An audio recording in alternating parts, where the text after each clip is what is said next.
Hi everyone, Scott with CyberScribe.org, and in this video we're going to be continuing our work with the iOS, and we're going to be configuring some basic things on a Cisco switch. Previous videos I talked about, iOS introductions to it, basic things, some show commands, the different user modes. So what you see here, I'm already connected to my switch. I'm still on the console cable here, and I started in the user exec mode and just showing you there's not many commands to it, and we're going to, and I hit enable, going to the privileged exec mode. So what I'm going to do is we'll do a couple show commands now, and then we will do some configurations, and then you'll see how the results of the show commands change. So we're going to do show running config. Remember, you can tab complete. Okay, we're starting out. I'll just scroll back through. Okay, now here, the interface VLAN 1, we're going to configure an IP address on this, but because this is connected to my home network and there's DHCP on the home network, the address, that 192.168.0.29, I didn't do anything with that. I just plugged in the switch to my other networking stuff, and it was automatically assigned. So that's not, if you have a switch that's just connected really to nothing else, and there's no DHCP server on your network, you're not going to have that automatic assignment. So let's look at some of these things. Remember, these are the lines, console and the VTY, which is Telnet and SSH. Do some things that'll change that up, and then you'll see about how the IP address changes will change that as well. And a couple other things here. These are, like I said before, those are the just defaults for this switch that I have. Version is 12.1, as you can see up there. All right, now let's go. Now you see here I have an IP address, right, on that VLAN 1. Let's go show IP interface brief, and you should see that up there too. Okay, I just got a small 12-port switch, but it's fine for these purposes. And you can see the IP address of that VLAN 1 is up, and take a guess which port it's connected in through. See that? I got the fast Ethernet, status up, protocol up, so that means it's connected. Okay, now let's just make sure that I'm connected to the network here, just to be thorough. Over here on the right side, I have my IP address where I'm doing this cast on. So let's just ping. Let's do okay. So you can do a couple different things with ping. There's something with, you can do an extended ping where you can put in a lot more information. We're just going to put in the address of the computer, and it works. Now you see that first one it kind of timed out, but watch what happens the next time. See that? So when you're starting this out, and if you're pinging and things like that, if you're first pinging to a switch or a router, you might not get like 100% success, but that's just because it has to kind of find its way through there and do all that negotiation. But so the thing is, if you're doing this and you see, say there were like 3 or 4 dots and then 1 exclamation point, well, just do it again. How do you do it again? Just hit up. Okay, and then you should see, you should get all it should be 100% of your success rate right there. Okay, so a couple things we want to do is, first thing we want to do is let's set up a host name. So remember, this is the privileged exec, so there's a lot of show commands. You can get a lot of information from here, but you can't really do a lot of configuration. There you go, conf t, which is configure terminal. Remember, we can shorten these things. Now guess what the command is to configure the host name? Well, it's host name. S1 for the switch, or let's just say test switch. Now take a look. See how that changes? The thing is, this is all these configurations that I'm doing, I'm saving them into the running configuration. So this is going to be, if I don't save it, if I don't copy from the running configuration to the startup configuration file, then you're going to lose the changes. So how that would work, so you'd go copy, whoops, hold on, copy, run, start. So this is your configuration, and you can just go copy, run, start, and that will save your configuration if you reload the switch. We're not going to do that now, but that's just something to keep in mind. You know, you can spend all day configuring this, but if you don't copy it, if you don't copy the running configuration to the startup, you're going to lose all your stuff. Which at this point is good, because then you'll have to do it again, and repetition is helpful here. So you see with the host name, we changed the name of that switch. Oh. And let's do a couple other ones. So here, let's put in some passwords. So the first password we're going to do is enable password Cisco. Let's do class. Okay, now exit. I'm not going to exit this. Let me show you something. Okay, now let me show running config. You can't do it because it's not right. You need to exit and get to the privileged exec. But if you do do show run, let's see what that does. If you put a do in front of your command, you can get to, you can be in the global configuration mode and still do privileged exec commands. Okay, see right here? Enable password class. So what that is saying is, for the privileged exec mode, this is your password. Now, it's password in plain text. You obviously don't want that. So what you do, and that's kind of deprecated. It's not deprecated, but it's not really used, is enable secret class. Okay. No, enable password class. Show run. Do show run.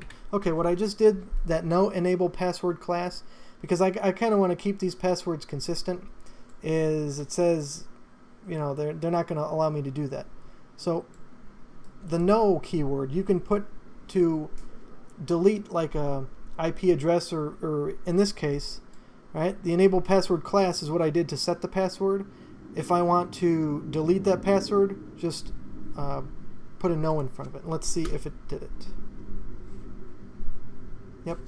And I got my secret in there, and see how it is encrypted. Okay, and the enable password is not there anymore. That's because I did that no enable password class. Alright. We don't need to see the rest of the running config because we're not really working with it at this point. Okay, now, but remember, at the end of that, there's the console configuration line and the VTY. So that's what we want to configure next, is passwords for those. Remember, there's only one console line, so you go to line console 0, password, Cisco. Okay, login. Now what this is going to do is, if you didn't put this login, it's not going to prompt for the password. At this point now, because I just put that password in and I put in login after that, when you try to log in is when it's going to prompt for that password. Exit. And we'll do line VTY 015. Same thing. And obviously you want to have stronger passwords and things like that if you're doing this in a production environment, but for our purposes, it's fine. So I'm gonna, one thing, let me line VTY 015. Okay, now we're in the line configuration mode. Instead of going exit, exit, exit, you can hit end, and you'll get back to the privileged configuration mode. So now let's do a show run. Remember, I set the password for the console line and for the VTY line. So let's see how that shows up in the running configuration. Remember the secret? This is for the privileged exec mode, and you see how that's encrypted there. So it's all the way at the end. But here, this is what I did with the console lines and the VTY lines. So you see VTY goes 0, 4, and then 5 to 15. You can do VTY 0, 4, but you can also just go 0 to 15, and then it's for all the VTY lines. You don't have to do it twice. But as you see here, the password is Cisco. Now the thing is here, if you're in an environment where somebody can look over your shoulder, obviously you don't want passwords in plain text like that. So what we can do for that is go back into global configuration mode, and there's something command. Let's look at the commands for service. Okay, just take a look, and there's one, password encryption. So what this is going to do is this is going to encrypt those line and console, or the line and VTY, console and VTY passwords. Just so people looking over your shoulder can't really see the plain text of it. That's what this is about. So password, and I just say pass, and you can tab complete it. Now let's do show run, and you'll see the difference. You see how these are different now? They're not, this is 060506 is not the password, it's Cisco. And that is for configuring passwords. Now, a couple other things you can do to set up the basic configuration is the banner. MOTD, warning, this is a closed system, leave now, or whatever you want to put.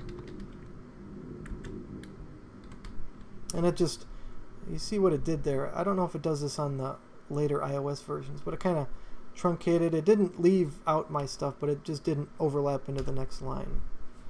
So this banner, right, message of the day banner, that's what I did.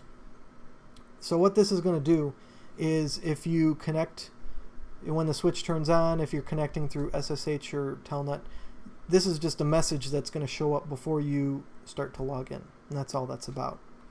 Now let's show run again, and you'll be able to see the banner.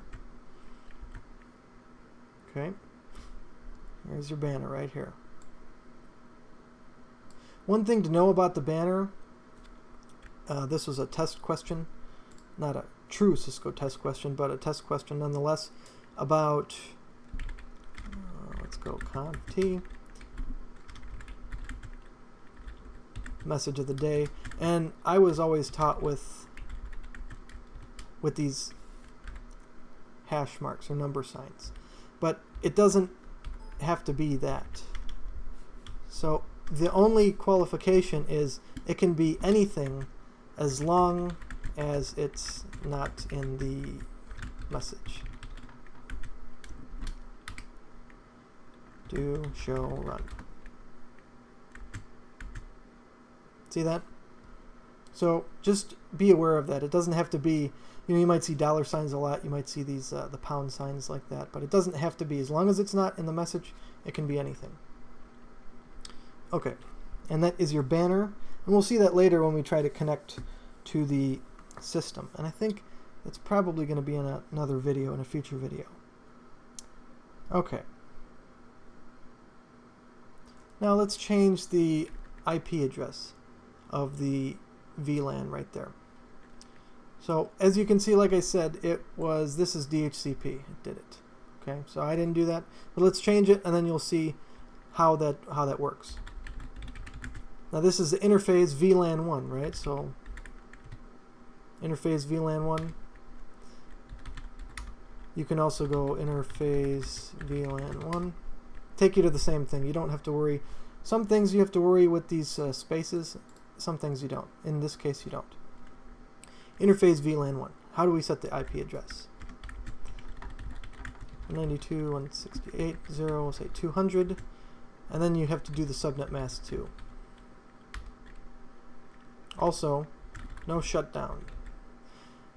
So remember, with the no, you kind of negate what you put in front of it. Well, if the shutdown is to shut it down, no shutdown means just keep it up. So basically you're activating the interface there. Now let's do a show IP interface brief. And see how it changed to 200 there? Okay. Alright. So we have some basic configurations. Let me just look at the show run. Okay, so we have our privileged exec password. We have our host name configured right there. Okay. We have the IP address. Remember, we just changed that. We have our banner, message of the day. And we have our encrypted console and VTY passwords. So at this point, if I shut this switch off, and what you're seeing there, this configured from console by console, these are some just messages, and they'll step on your stuff in a future video. I'll show you how to get rid of that too. But right now, if I was gonna shut the computer or shut the switch off and reload it, restart it, all the stuff that we just did would be lost. So how do you save it? Well, you have to copy, like I said before, run running config to the start. Copy the running config to the startup configuration. And here it says destination file startup config. If you don't put anything, just hit enter, it's going to be right there. So most of the time with this stuff, just hit enter. Don't put anything else in. Okay, now let's reload. We'll just watch as it reloads. Again, just confirm it. Alright, and we'll wait a couple seconds for this to go through.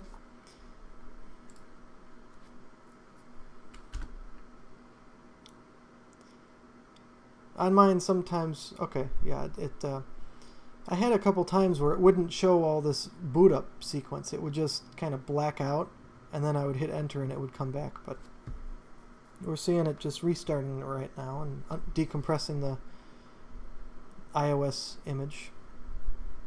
So what we'll do, we'll check and make sure all the stuff that we put in is still there, and then we'll be finished. So just give it another couple seconds and we will get started there.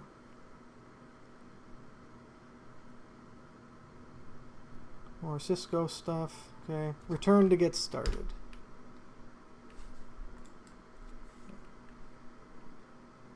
Oh, hold on. See, this is the all these messages. The more stuff you do with the routers and switches, the more messages like this you're going to get. So in the next video, I think the first thing maybe is I'll show you how to get rid of these messages.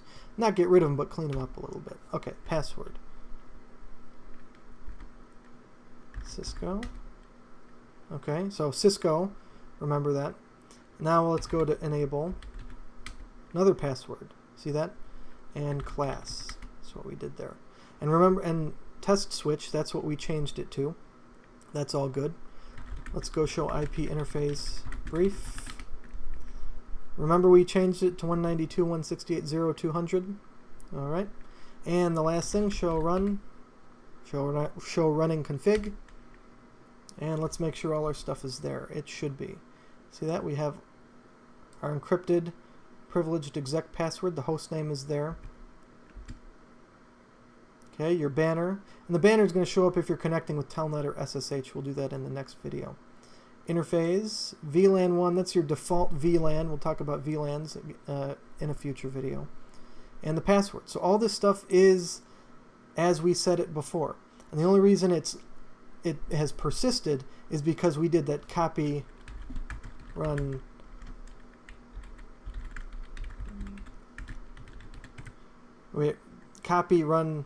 start. Copy running config startup config. Okay? You're copying from the source is run, your destination is a startup. And that's how you save your configurations when you're doing this stuff. So that's all I had for this video. And in future videos, like I said, I'll show you the command next one to get rid of those, clean up those switch messages that you get, the line protocols down is up, all that kind of stuff. And we'll telnet into this one in the next video. Okay, so stay tuned, subscribe, and I will see you in the future videos.